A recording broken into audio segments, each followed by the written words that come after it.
함께 기도하겠습니다. 참 좋으신 우리 하나님 아버지 감사합니다. 오늘도 이 귀한 시간에 우리가 각자 있는 자리에서 또 말씀을 향하고 또 하나님을 향하고 주의 몸된 교회를 향하여 함께 또 마음 모으고 또 말씀 앞에 서고 기도하는 시간 주시니 감사합니다. 성령으로 각자 있는 그 자리에 임재하여 주시고 또 지혜와 계시의 정신을 허락하여 주시고 또 우리 마음 가운데 믿음과 순종과 은혜와 평강 허락하여 주옵소서. 귀한 시간 주께 의탁드리며 예수님의 이름으로 기도하옵나이다. 아멘. 네, 오늘부터 로마서 시작하겠습니다. 로마서 1장 1절로 7절까지 말씀인데요. 로마서, 야, 드디어 로마서입니다. 로마서는 정말 위대한 책이죠.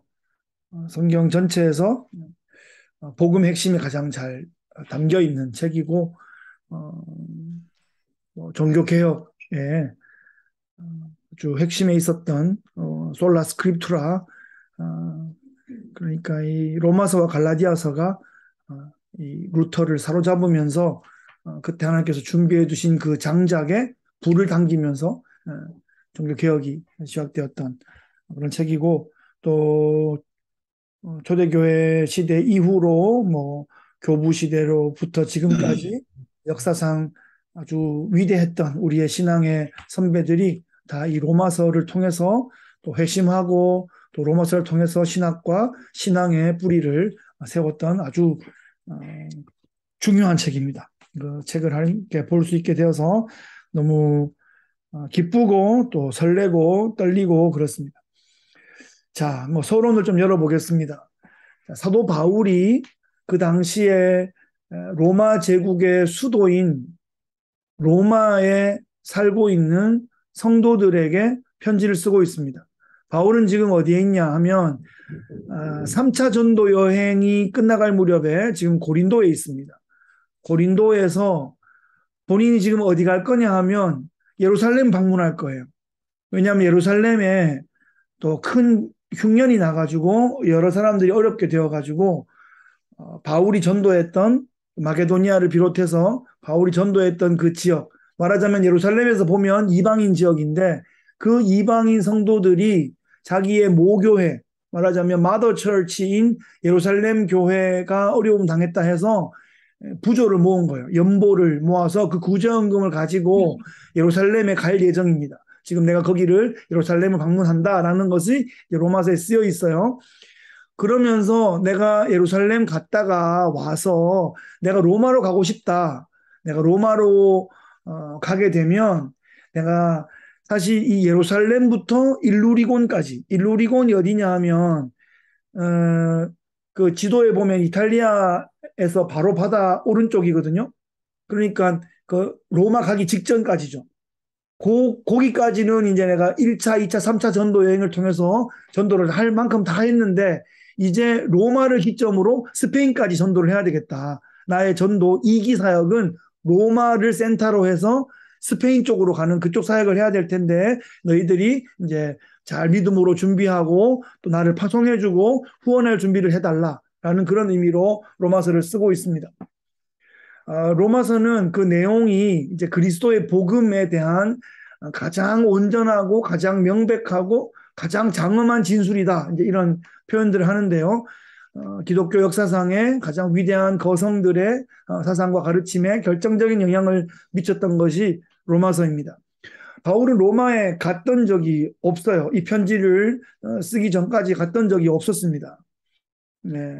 그래서 또 그러다 보니까 이제 자기가 가보지 않은 그 로마에 모여 있는 그 성도들에게 복음 핵심을 잘 알려주려 하다 보니까 길게 쓴 거예요.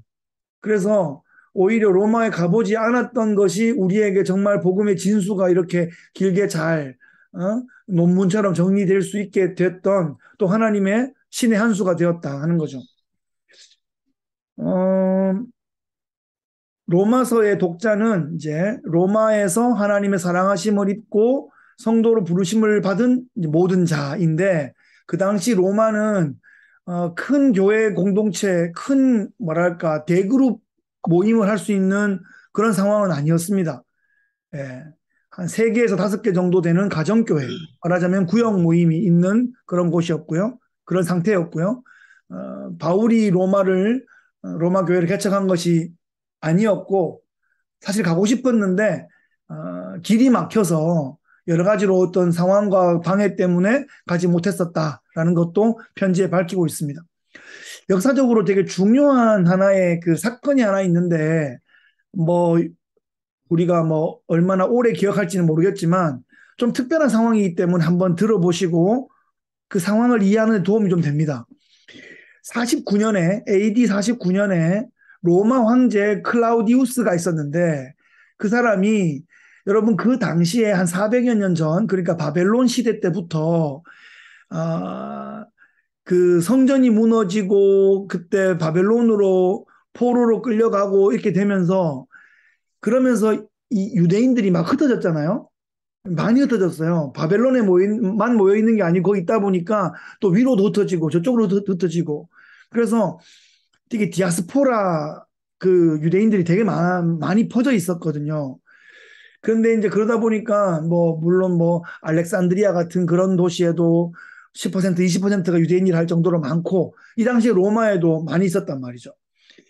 자, 그러면 로마가 수도니까 그 로마에도 이렇게 저렇게 흘러 들어가 살고 있는 유대인들이 많았는데 지금이 49년이면 예수님 돌아가신 게 30년이니까 거의 20년이 됐잖아요. 그때쯤 되면 어떤 상황이 생겼냐면 유대교는 그대로 있는데 이 유대교 전통이 내려오다가 이제 예수님을 본 거 아니에요. 그 예수님이 구약이 증거하고 있는 게 나다. 그렇게 얘기하시고 뭐 아주 센세이셔널한 그런 일들을 막 일으키시다가 그 유대인들이 아주 그 저주받은 자라고 생각하는 그 모습 그대로 나무에 달려가지고 죽으셨단 말이에요. 그랬더니 또 부활하셨다 그래. 그러면서 하여튼 이게 뭐 하여튼 그 유대교 안에서 예수를 믿는 나사렛 예수를 믿는 그룹들이 막 일어나기 시작하면서 이게 막 기존의 유대인 공동체 랑 그 안에 있는 그 안에서 이제 이렇게 새로운 예수 공동체가 막 섞이기 시작했어요. 그러니까 로마가 보기에는 유대인 그냥 유대인 모임 같은데 그 막상 안에 들어와 보면 전통적인 유대교 모임이 있고 예수 따르는 분이 있는 거예요. 그걸 예수 따름이라고 표현한다면 지저스 팔로워들이 있는 거예요. 근데 그 사람들이 로마 도시 안에서 같은 유대인이라고 모였는데 예수를 따르는 사람이 있고 옛날 그 예수님 믿기 전에 사도 바울처럼 그 예수님 믿는 사람 이단이라고 생각하는 사람이 있을 거 아니에요. 그래서 막 시끄러웠어요. 예, 그러다가 어떤 일이 발생했냐. 로마 황제 클라우디우스가 로마에 있는 유대인 다 나가라. 로마에 있는 유대인 추방령을 내려버렸어요.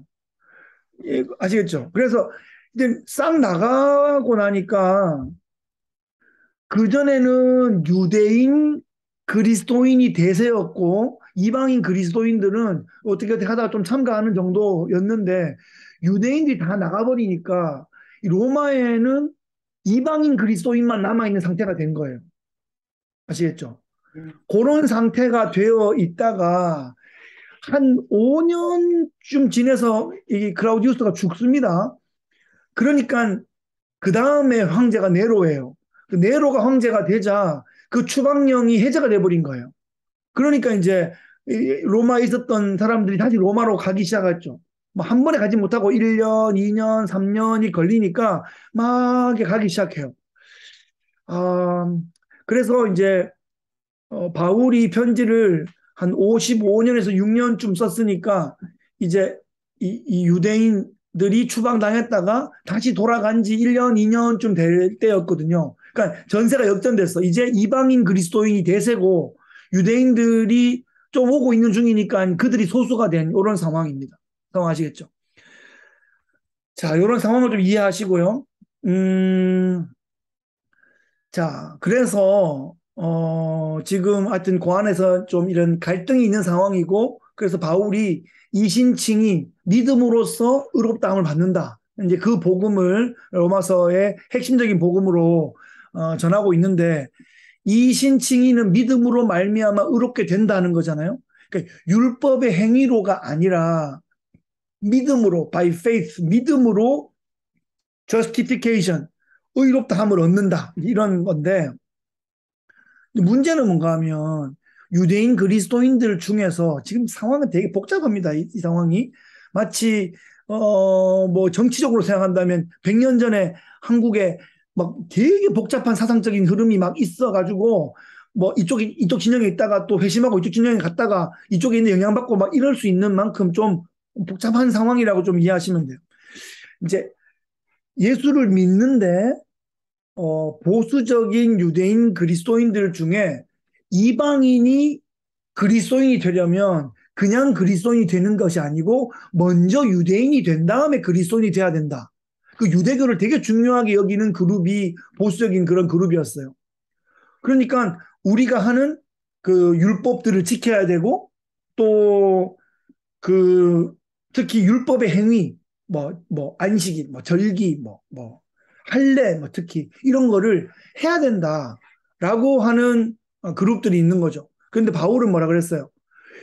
이방인들에게 그러니까 유대의 율법을 지킴으로써 의롭다함을 얻을 수 있는 사람이 아무도 없기 때문에 그것도 안 될 뿐더러 할례를 비롯한 유대 율법들을 그런 행위들을 규례들을 지킬 필요가 없다.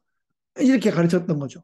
그래서 이 많은 이방인 그리스도인들이 더해졌는데 유대 율법주의자들의 이제 많은 반발을 샀던 상황이었어요.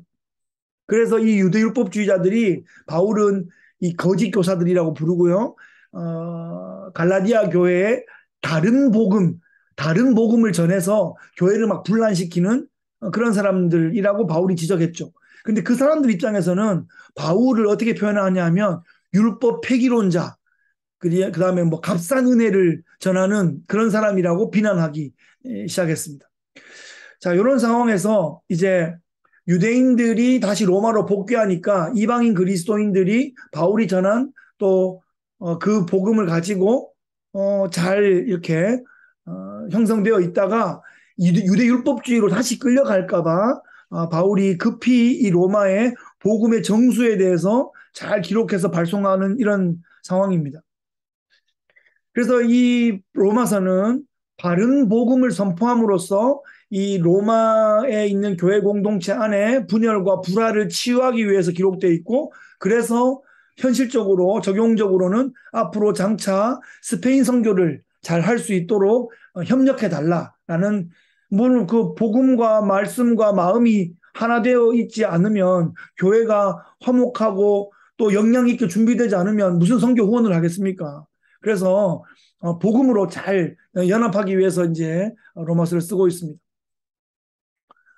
보통 이제 로마서 그러면 이신칭의 이것을 가장 핵심적인 걸로 생각하는데 단순히 이신칭의만으로 다 설명할 수 없습니다. 어떻게 봐야 되냐면 이 로마서는 하나님과 인간 사이의 역사다 이렇게 보면 돼요. 자, 처음 역사는 하나님의 창조죠. 또 하나님의 은혜로운 주권이죠. 그렇게 해서 창조가 되고 하나님의 그 선악과로서 권위를 세웠는데 인간이 하나님처럼 되고자 반역함으로써 이제 에덴에서 추방되게 되고 그 다음부터는 사탄의 종로로 타게 되었어요. 그래서 나중에 이제 하나님께서 창세기 3장 15절에 사탄을 저주하시면서 그때 여인의 후손이 오셔서 이제 모든 것을 회복시켜 줄 것이다라는 원시 복음을 선포하시고 그 뒤부터 창세기 3장 15절에 압축 파일이 풀리는 것처럼 이제 성경책 1180장이 이렇게 막 풀려지기 시작한 거죠. 예, 구속의 역사가 벌어지기 시작합니다. 그래서 구약에서 예표하고 예언하고 그렇게 한 대로 하나님의 성육신으로 예수님이 오셔서 십자가에서 예언대로 죽으시고 부활하시고 죄의 세력을 결정적으로 파괴하셨습니다. 지금은 죄의 세력이 결정적으로 파괴된 상태이고 완전히 제거되는 것은 예수님 재림하실 때입니다. 예, 이것을 이제 설명하기를 노르망디 상륙작전으로 설명하거든요. 그래서 노르망디 상륙작전이 D-Day인데 D-Day 때 그 상륙작전 성공함으로써 연합군은 결정적으로 이기고 독일군은 패배하게 되어 있는데 나중에 공식적으로 항복하고 전쟁이 마치는 데까지 시간이 좀 더 걸렸거든요. 그래서 전쟁에 승전한 날이 V-Day이고요. 그래서 D-Day와 V-Day 사이를 우리가 살아가고 있다. 이렇게 이해하시면 신학적으로는 already and but not yet 요런 하나님 나라의 신학적인 그런 틀을 이해할 수 있게 됩니다. 그래서 인간은 이제 죄의 지배 아래에서 계속 머물든지 아니면 하나님의 지배를 받든지 양자택일 가운데 선택해야 됩니다. 중립은 없어요. 왜냐하면 모든 죄인은 자기 죄 때문에 자기 실력 때문에 망하게 되었는데 예수 그리스도의 대속의 은혜를 입어야 영생을 얻게 됩니다. 그러니까 뭐 교회에 나오냐 안 나오냐 하는 거는 또 우리가 물어볼 수 있는 질문이지만 정말 필요한 질문은 해야 하는 질문은 예수를 믿느냐 안 믿느냐 하는 거예요. 예수를 의지하느냐 내 힘으로 살아가느냐 하는 그 질문입니다. 예. 교회 안에 있지만 예수 안 믿는 사람도 있을 수 있고 일시적으로 교회 밖에 있지만 예수를 믿는 사람도 있을 수 있기 때문에 우리가 예수를 의지하느냐 하는 질문을 해야 믿음으로 예수께 의지하는 믿음으로 justification 의롭다함을 받을 수 있는 그런 것을 확인할 수 있죠. 구원이라는 것은 죄의 권세에서 해방되어서 하나님의 주권 아래로 들어가는 것입니다. 바울이 말한 대로 죄의 종에서 해방되어 의의 종이 되는 것입니다. 우리가 믿음으로 예수 그리스도를 구주와 주님으로 영접하죠. 구주는 my savior고 주님은 my lord인데 나를 savior만 해주시고 lord는 모르겠습니다 라고 하는 거는 성경적으로는 맞지 않다는 거예요. 그게 왜냐하면 믿음과 순종이 함께 가기 때문에 믿으면 믿음과 순종을 날카롭게 나눠가지고 나는 믿기만 하고 순종은 안 하겠다. 천국은 가는 믿음은 가지고 순종은 안 하겠다라고 하는 게 성경적으로는 맞지 않다라는 것을 로마서에서 확인해주고 있습니다. 일단은 뭐 이런 내용들을 앞으로 쭉 하면서 볼 거고요. 이제 1장 1절부터 7절까지를 살피고 이제 마무리하겠습니다. 1장 1절부터 7절은 성경책에 보시면 이제 좋은 성경책은 그것을 인사라고 파트가 딱 나눠져 있습니다. 인사 파트인데 이 로마서의 인사 파트는 다른 바울의 편지들에 비해서 매우 격식을 잘 갖추고 있습니다. 왜 그럴까요? 직접 만난 적이 없기 때문에 격식을 잘 갖추는 거죠. 네. 그래서 이것을 격식 있게 딱 쓰면 이제 왜냐하면 그 당시에는 글을 못 읽는 사람도 많습니다. 그리고 성경이나 이 글, 인쇄물 자체가 되게 귀합니다. 그러니까 편지가 전해졌을 때 그 편지를 전하는 사람이 보통 공적으로 사람들을 이렇게 모인 그 자리에서 그 편지를 대독하죠. 대신 읽습니다. 그럼 그거를 들으면서 이제 아멘, 아멘 하고 또 마치 그분이 이 편지를 쓴 분이 임재한 것처럼 그렇게 듣고 또 배우고 그렇게 되는 거죠. 그래서 편지를 쓰는 사람과 사실은 바울이 힘들기 때문에 일일이 쓰지도 못해요. 바울이 구술을 하면 그것을 써주는 사람이 있고 바울은 맨 마지막에 이제 한 문장, 마지막 한 문장을 쓰고 사인하는 그 정도 역할을 했고요. 그러니까 그거를 또 써주는 사람이 있고 그 쓰는 종이가 되게 비싸거든요. 그러니까 그 종이 값을 후원하는 사람도 있고요. 또 그거를 들고 이동해가지고 만나가지고 읽어주는 사람이 있고 그걸 또 뺏겨가지고 또 서로 이렇게 전달해주는 것도 다 자금이 필요했다 하는 겁니다. 제가 어디서 봤는데 뭐 기억이 정확히는 안 납니다만 그 당시에 한 두루마리를 이렇게 다 써가지고 한 두루마리를 제작하는데 차 한 대 값은 됩니다. 차 한 대 값. 네. 우리 지금 있는 어디 뭐 돌아다니는 노트 한 권이 아니라 그 당시에 그거를 준비해가지고 쓰고 이렇게 그걸 보관하고 하는 그런 게 그 정도로 이제 비쌌다. 자금이 드는 것이었다는 말이죠. 그래서 이제 격식 있게 이 편지가 한 어느 구역장님 집에서 한 30명 정도 모인 곳에서 이 편지가 낭송되고 있다. 이런 느낌으로 한번 보십시오. 예수 그리스도의 종 바울은 사도로 부르심을 받아 하나님의 복음을 위하여 택정함을 입었으니 1절에 이렇게 말하고 있어요. 바울은 자신을 예수 그리스도의 종으로 표현합니다. 구약 시대의 선지자들이 하나님의 종이었거든요. 예, 그래서 그냥 종 그러면 되게 막 노예 뭐 이런 뜻인데 하나님의 종 그러면 되게 명예로운 표현이었어요. 이제 바울은 자신을 선지자가 하나님의 종이라고 불린 것처럼 자신을 그리스도의 종이라고 부르면서 되게 명예로운 그런 종이 되었다 이렇게 표현하고 있습니다. 하나님의 자리에 예수님을 둔 거고요. 그 선지자들의 자리에 자기를 둔 거예요. 그러니까 예수님이 하나님의 그 위치에서 자신을 선지자처럼 소명을 주어서 그렇게 종으로 부르셨다. 이렇게 표현하고 있는 거죠. 사도로 부르심을 받아서 바울은 자신이 사도라고 표현하고 있습니다. 여러분 사도가 누구예요? 사도를 사전적인 의미로 하면 예수님의 직계 제자들입니다. 예수님을 보고 예수님께 직접 배우고 예수님께 직접 파송을 받은 예수님의 직계 제자를 사도라고 하는데 바울은 예수님을 직접 본 적이 없거든요.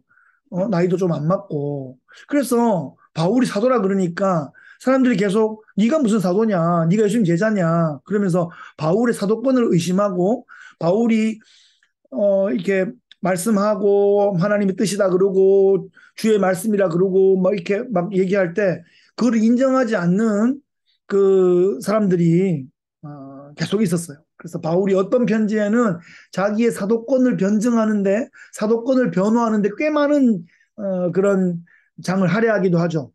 예, 그게 뭐 갈라디아서나 고린도 후서 같은데 많이 그렇게 합니다. 근데 이제 바울이 예수님 언제 만났죠?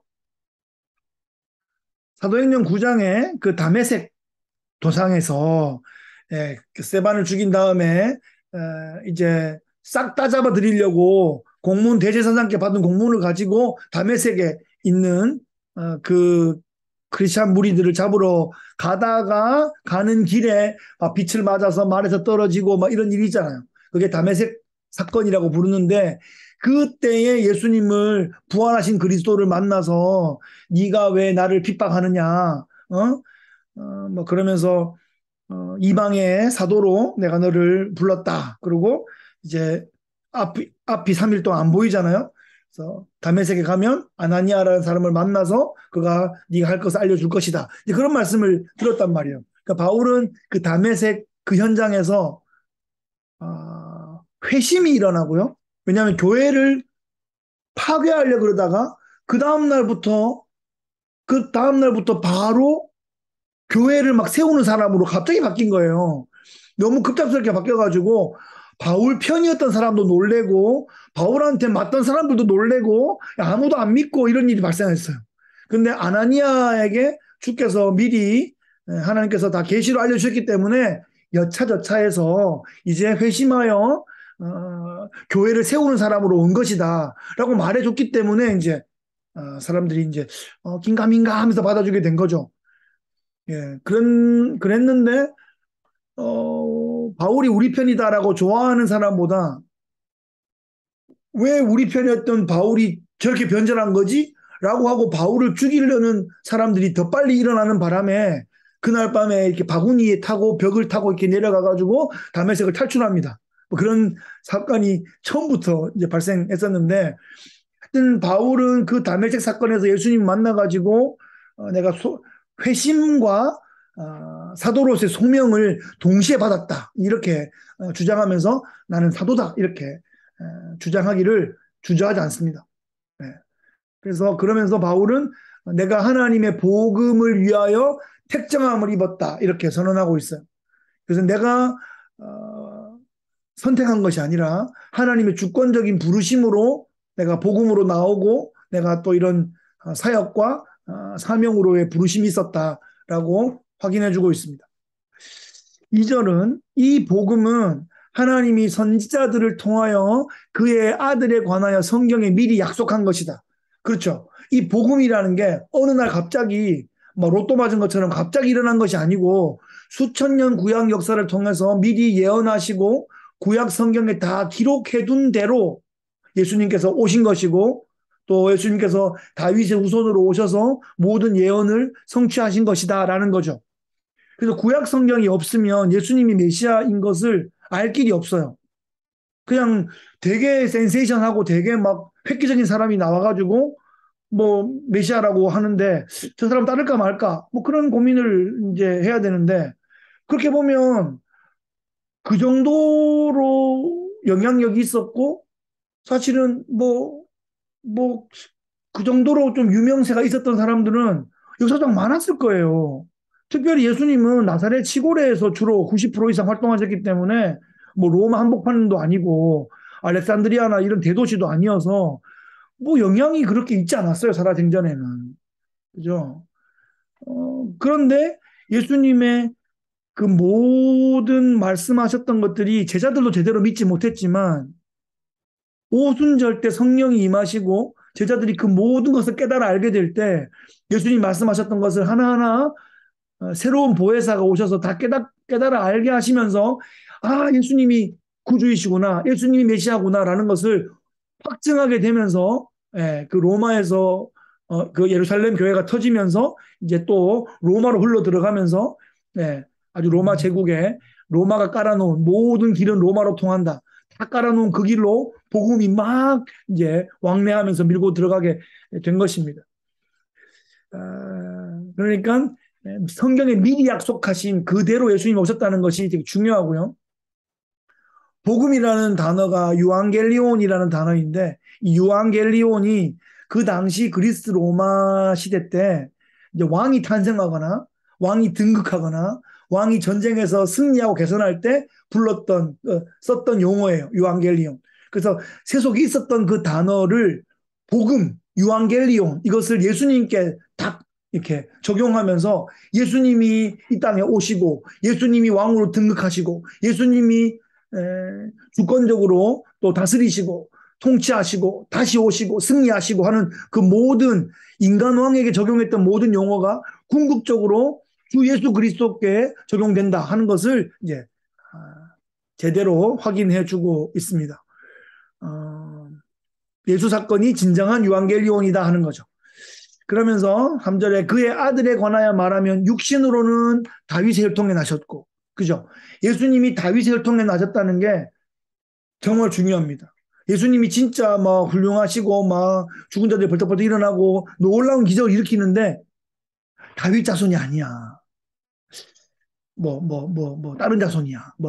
르벤 자손이야. 이래버리면 아닌 거예요. 왜냐하면 다윗의 자손에서 메시아가 나올 거라는 것이 구약 성경 다윗 이후 1000년 동안 계속하여 전해졌던 말씀이고 특별히 말라기 이후에 예수님 오시기까지 400년의 침묵 기간 동안은 메시아 대망 사상이 더 높아져 가지고 다윗의 자손 다윗의 자손 다윗의 자손이 오시옵소서 그걸 너무 간절히 바라고 있었단 말이에요. 그러니까 소경 그 거지 바디메오가 다윗의 자손 예수여 나를 불쌍히 여기소서 그렇게 할 때 그 말은 뭔가 하면 당신이 다윗의 자손이다라고 부르는 것은 당신이 메시아다. 당신이 하나님의 아들이다라는 그 외침 바로 그 대명사였단 말이에요. 그래서 다윗의 혈통으로 다윗의 가문으로 안 오면은 메시아가 아닌 거예요. 그래서 마태가 유대인들에게 예수님을 소개하면서 첫 번째 장에 족보를 쓸 수밖에 없는 거예요. 그 족보가 아브라함과 다윗의 자손 예수 그리스도의 족보라 그러면서 그 족보가 다윗의 후손에서 예수가 나왔다라는 것을 증거함으로써 그래 다윗의 후손이면 메시아일 가능성이 있네 라고 듣게 하는 그런 계기가 되는 거죠. 그리고 열네대더라 세 개의 열네대로 나눠지는데 14라는 그 숫자가 다윗의 히브리어 숫자를 그 음가를 숫자로 전환해가지고 다 더하면 14가 돼요. 그래서 14 그럼 다윗의 숫자거든요. 그래서 그 묶음도 14요, 14요, 14는 뭔가 하면 다윗이요, 다윗이요, 다윗이더라 이런 뜻이에요. 그만큼 마태복음 1장은 예수님이 다윗의 혈통, 다윗의 가문에 오셨다라는 것을 강조해주고 있습니다. 4절은 성결의 영으로는 죽은 자들 가운데서 부활하사 능력으로 하나님의 아들로 선포되셨으니 곧 우리 주 예수 그리스도시니라. 육적으로는 다윗의 후손이고 영적으로는 부활의 능력으로 하나님의 아들로 확증되었다는 거죠. 그러니까 부활을 통해서 하나님의 아들이 된 것이 아니라 가장 연약한 모습으로 십자가에서 죽으셨던 분이 부활의 능력으로 하나님 보좌 우편에 앉게 되심으로써 이분이 과연 하나님의 아들이었다 하는 것을 확증하게 되었다는 것입니다.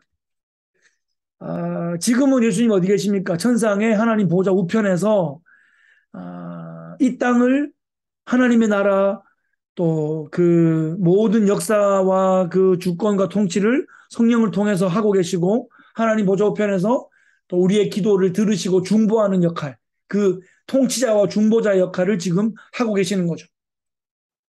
네, 예수님이 장차 재림하실 때까지 그 일들을 꾸준하게 계속 하고 계시는 것이고 우리도 이 땅에서 천국을 맛보아 알고 또 계속하여 영생을 맛보며 누리다가 이제 영원한 실제적인 그 나라는 주님이 오시거나 우리가 가거나 열려지게 되는 것입니다.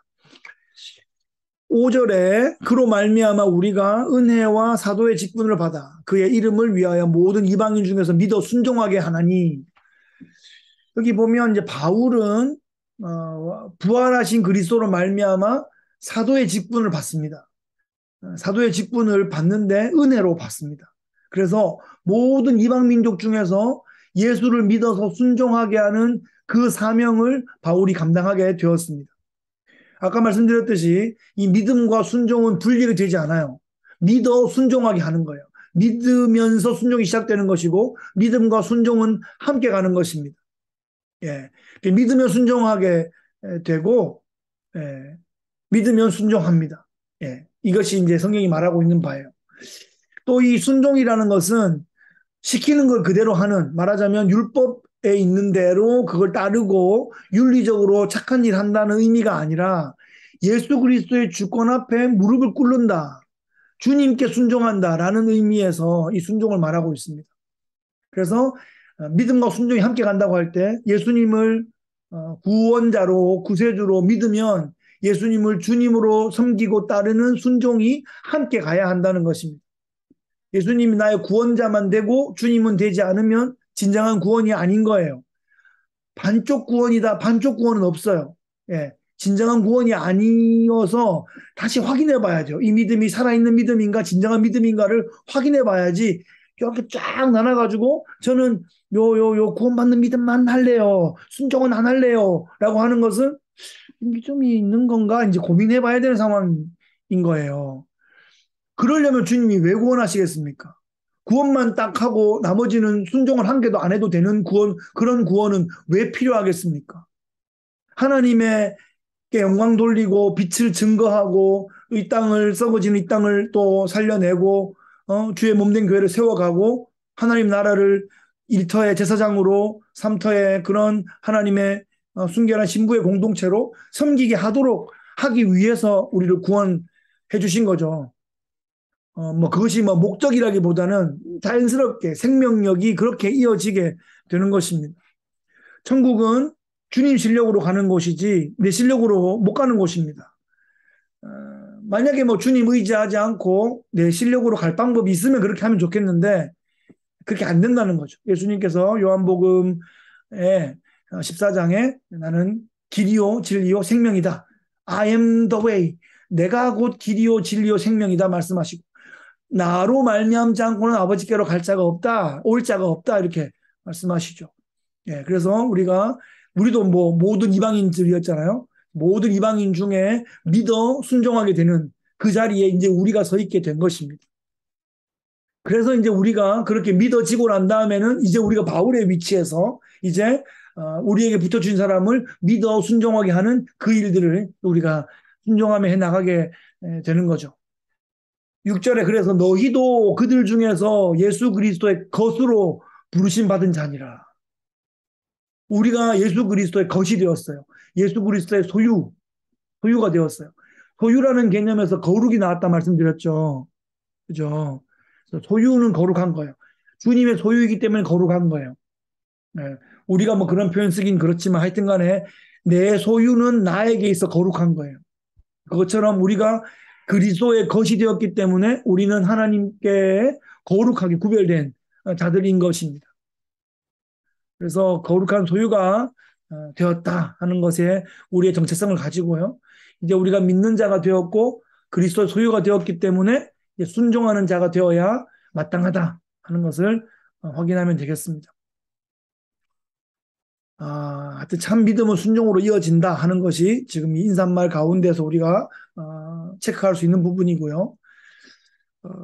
마지막이 이제 7절이죠. 로마에서 하나님의 사랑하심을 받고 성도로 부르심을 받은 모든 자에게 하나님 우리 아버지와 주 예수 그리스도로부터 은혜와 평강이 있기를 원하노라. 아멘.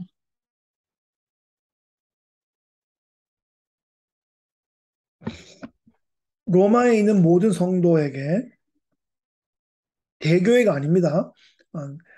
구역이 한 3개, 5개 정도 모여 있는 이런 상태인데 그 로마인 성도에게 은혜와 평강을 기원하고 있습니다.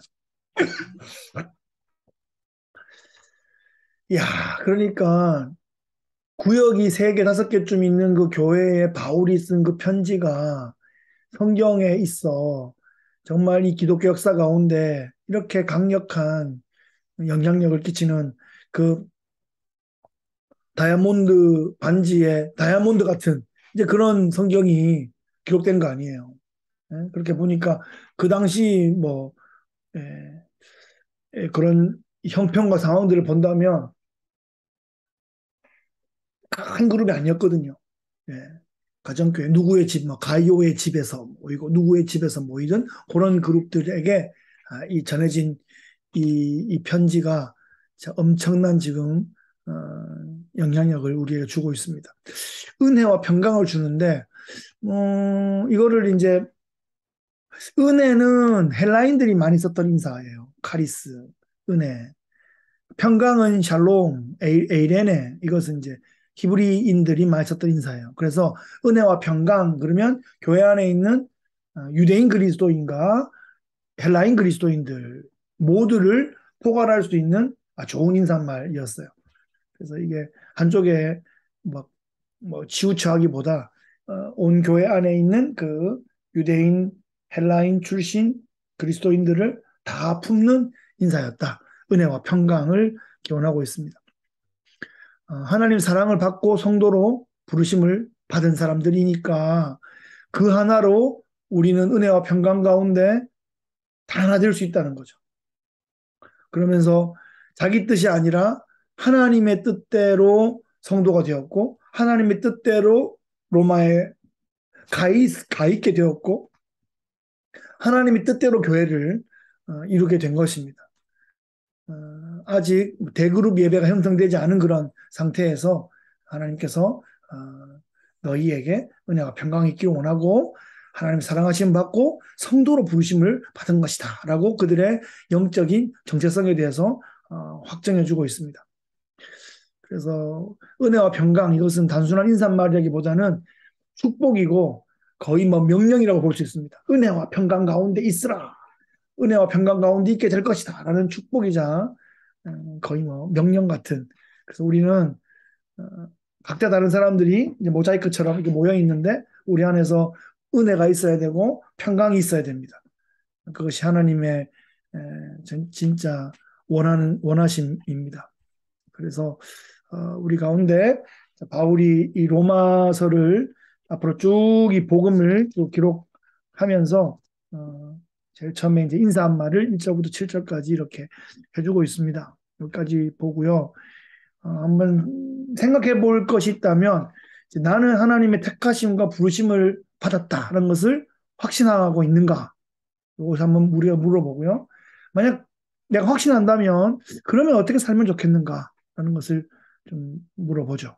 그리고 내 안에는 은혜와 평강이 잘 유지되고 있는가? 이걸 질문해 보면서 은혜와 평강을 잘 누릴 수 있는 또 좋은 방법이 있으면 같이 좀 쉐어도 해보고 그러면 좋겠습니다. 하나님, 아버지 감사합니다. 우리 하나님 참 좋으십니다. 우리의 연약함에도 불구하고 아니 우리의 연약해서 하나님을 의지합니다. 하나님 그 로마에 전해졌던 그 복음이 지금 우리에게 필요합니다. 우리에게 은혜와 평강을 허락해 주시고 또 주께 의지하여 믿음으로 살고 또 믿음으로 살아나가는 저희들 될 수 있게 복 내려 주옵소서. 심령을 붙잡아 주시고 우리 장집사님 특별히 영육간에 강건하게 잘 회복되실 수 있도록 복 내려 주시고 우리 아멘. 모두가 함께 어깨 동무하고 함께 의지하고 함께 붙들어 주며 이 광야의 행진을 힘차게 나갈 수 있도록 믿음의 주인이시 온전케 하시는 예수를 향하여 함께 달려갈 수 있고 그래서 승리의 계가를 부를 수 있는 우리 모두들 될 수 있게 역사하여 주시옵소서. 아멘. 감사하고 축복하며 예수 그리스도 이름으로 기도하옵나이다. 아멘. 아멘. 네. 아멘. 아멘. 네. 감사합니다. 수고하셨습니다. 주님 힘내십시오. 네. 힘내십시오. 아, 사랑합니다. 네, 힘내십시오.